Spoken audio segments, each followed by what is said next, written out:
heading into work, working for the man this morning here in beautiful Indiana. Finally, after Hurricane Helene or Helen or Helena or whatever, we are on the other end of it now, finally, after what feels like 3 or 4 days of just being bombarded with rain and wind. And I know being here in landlocked Indiana is nothing compared to what a lot of people did on the coast, and I totally understand that. But if it was that bad here, I can't imagine how bad it must have been down there.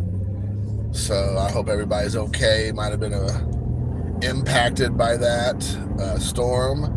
I was hearing some people say it might be actually end up being worse than Katrina, which was obviously pretty awful. So I hope everybody's okay. The few people I do know that's in those areas seem to be fine, which is good.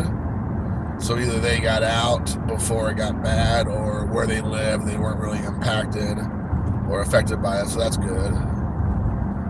But so just finally, I think we're having like a nice full week of actual real winter here in India. I'm sorry, not winter, fall. We don't want winter. I want fall. 2 weeks ago, it was legitly like 100 degrees in Indiana. It was like 90 something degrees, but with the heat index or something, it was like close to 100 degrees. And then we ended up having this hurricane nonsense that brought the temperatures down, but it ended up being like a tropical storm. And so this week, finally, we have what looks like and feels like an actual fall week ahead of us, like in the low 70s, high 60s, dry. So I'm hoping, fingers crossed, that we'll actually get like a real fall week and get some momentum going there with that. I just want to say first, thank you for all the great, kind responses to everybody that reached out to me either privately or on the video about my video about just being away for a while. I didn't want to do like a sit down one while I'm in front of the camera, like at my house when I'm trying to do like my movies or whatever, because it's just one of those ones where it's like free flowing thought, which is what I'm doing right now. But I appreciate it. I had a lot of people reach out to me and just had a lot of kind words, and some people weren't even aware, which, it is what it is. I mean, I totally understand that we have busy lives and not everybody's going to watch all the videos and all that jazz. So I do appreciate, again, the support and the kind words. It meant a lot to me, and it really made me feel good. And, it was really it hit me in the feels, as the kids like to say. I don't know if that's what they still say. That might be dated already before I said it. But I want to say one thing is it's really cool that Chris, Modern Vintage Collector, is back stateside. I know he hasn't done videos, and most people may not even know who he is anymore, to be honest.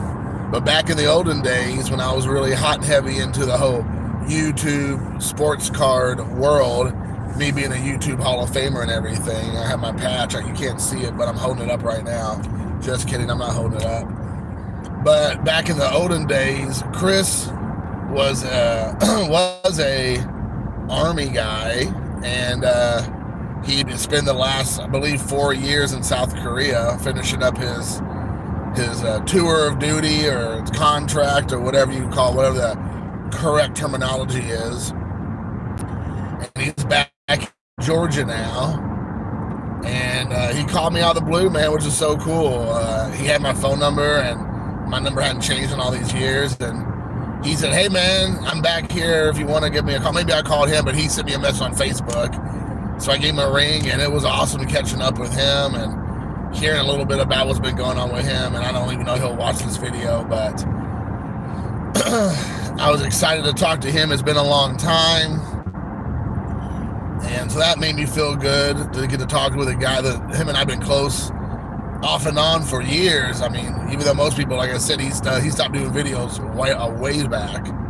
But, it's kind of like with Bob. Like, I just connect, you just connect with some people and there's no real reason to explain it. There's no real overt, obvious reason. It's just that you connect with people, and sometimes you don't connect with other people. You try to just put yourself out there, and some people you just have that strong connection with for a variety of reasons, and other people, not so much. And kind of like with Bob, Chris was one of those guys. I never met him. Get over in your lane, jackass. Anyways, Bob, Chris is one of those guys that I got to hang out with. I never hung out with, but just we had a strong connection. And he's a family guy. We're around the same age. We share a passion for movies and just life in general. He's a history guy. I love history, and so it's been cool. And even though he was in South Korea, we would spend some Saturdays just talking and hanging out on the phone and just Facebook, whatever. It's almost like we were dating or something. It was hilarious. We would do the video talk so we could see each other, and we're just talking to catch up. And I relish those times to hang out with Chris. That was really cool. But anyways, he's back here, and we did there for a while, but our schedules, we couldn't get. He was in Korea and I'm here in America. We couldn't get traction. We were doing kind of like a movie discussion video series. If I can remember, I'll try to put a link at this video. We only did maybe a half dozen videos, but he did a great job editing them, and putting them out there, and it was really good. I enjoyed it. We talked about maybe doing something like that again. I don't know for sure. Again, schedules and all that jazz. It just might be, it might not be in the cards. We'll see. But it was cool to kind of just catch up with him and talk about that. One of the main reasons I want to do this video today, because it's the first time I've ever it's the first time I've ever had this experience. So some of you may or may not know, but I pretty much got out of sports car collecting over the last couple of years. I dabbled in it from time to time, once in a while, but I would say since the COOF, when everybody went nuts back in 2020, and so I, with all the stuff that was going on, I just pretty much just said, I'm done with it for a variety of reasons, which I'm not going to get into because no one's coming here to talk about politics, and I don't want to do all that anyways. I'm kind of trying to move away from that on my channel. But the short version is I just kind of got out of it. I just kind of got burned out by it, and it just kind of turned me sour to it all. So I don't really follow sports much anymore. I definitely don't spend the money on sports, and I don't really collect anymore. I will dabble in the wrestling cards from time to time still, because I do enjoy watching my wrestling.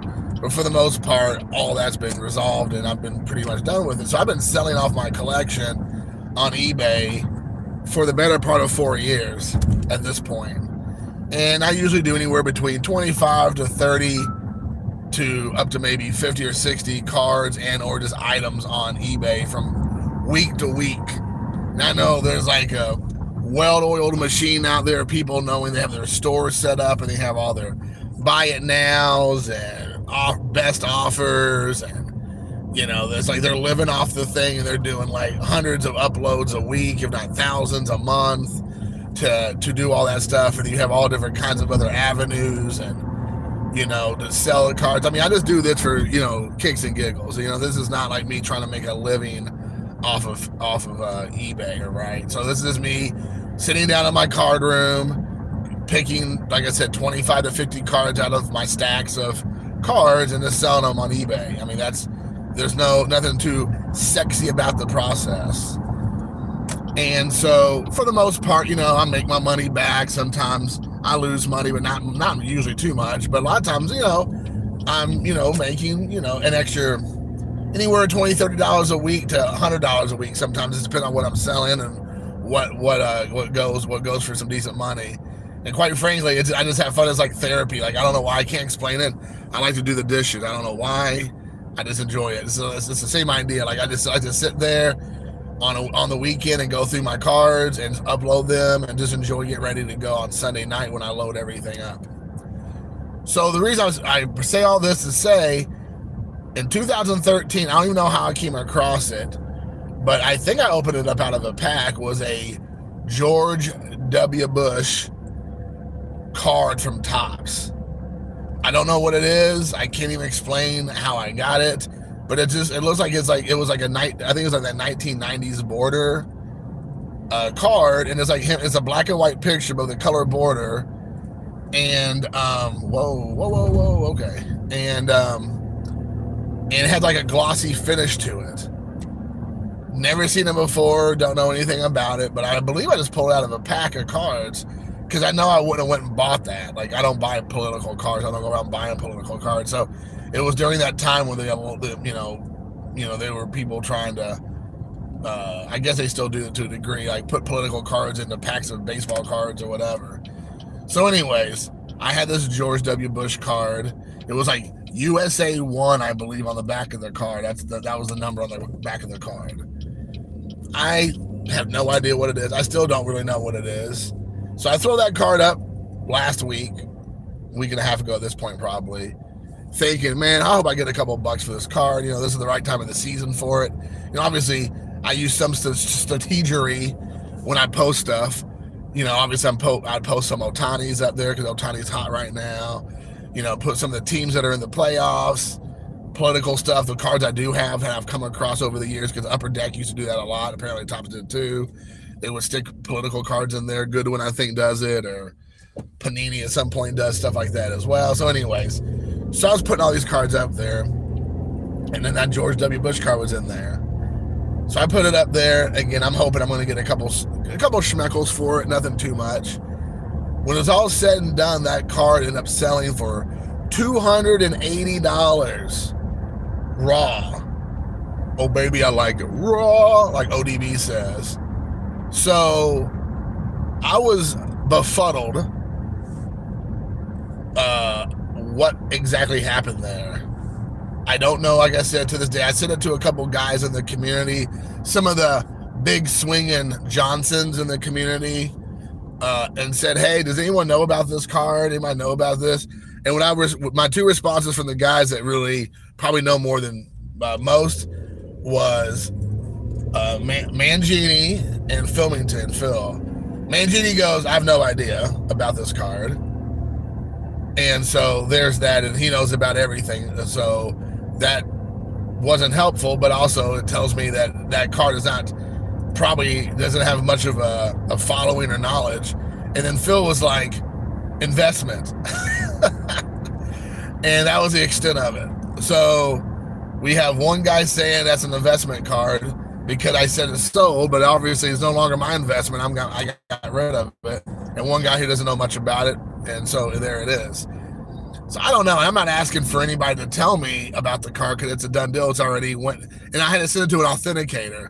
So it got there today. So I sure hope that it's on the up and up because I have no idea, what it is. I didn't try to pass it off other than what exactly I could tell. I found something similar to it on eBay, so I just kind of use that as my template and put it on there. Everything looked like it checked out with what the listing showed on eBay, so I essentially just took that and said, okay, well, that's what I'm going to do. But because I guess it sold for so much money, I had to go to authenticator. But again, it's weird because it's not. I guess it's authenticating the card because there's nothing. It's not like it's an autograph. It's not like a relic. It's not graded. And I always thought that's what those services were for. But apparently, if it sells for X amount of dollars, they're going to make you authenticate it. So I just sent it to California IA to get it authenticated. So I surely hope it comes back because I haven't spent the money yet. I've got it saved in my checking account. But I just was kind of like, man, that would be great if that money stays in my account and they don't come back and go, oh, this is a fake, whatever that actually means, because I didn't obviously do anything to it. It came out of the pack, went into a top loader, and it's been like that for literally now, I guess, 11 years. Because I think it said it's 2013 the card. So yeah, that was interesting. So I don't know if you all have ever had an experience, the guys and gals, well, probably not too many gals, but the guys at least, have you ever had a car that you listed either for kicks and giggles or you thought you had a suspicion, some speculation that it would like do all right, and then it sold and you were shocked by how much it sold for? That'd be a cool story. I like to hear. I don't know. I'm sure there's been videos about this topic for, since the beginning of time on YouTube. But it'd be kind of cool because that by far was the most money I've ever made on a card in my entire life that I had $0 in. I mean, I guess I had X amount of dollars in the pack of cards, but I did not search that card out. I did not spend any money on that card of any significance. So it was all like 100% profit. Well, assuming that everything checks out and it clears up. But anybody ever had that experience before where you sold something or you attempted to sell some things on eBay just to clear out or whatever, selling site there is, and that you were attempting to sell and you're like, yeah, if I get a couple bucks for this, that'd be great. And it sold for tons of money. I'd be interested to hear what that might look like.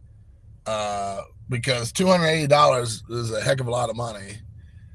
But yeah, I was wondering if anybody had that experience. I'd be interested to hear that. That'd be cool. If you leave a message below, that'd be great. But yeah, I just thought I'd share that with you guys and see what you all thought about it. It was kind of a cool story for me because, again, completely unchecked scenario. I just threw it up there with zero expectations, hoping for the best. Like I said, a couple dollars.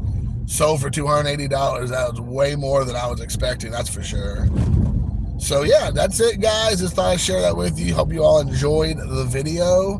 Don't want to make it too long and too long-winded. So I forgot how do I get out of this last time. Remember last time I spent like a bunch of time struggling to turn this thing off. So let's see if I can figure this out. It may be difficult. Are you sure you want to stop streaming? Oh yeah, here we go. All right, guys, until next time, thanks for watching. Peace.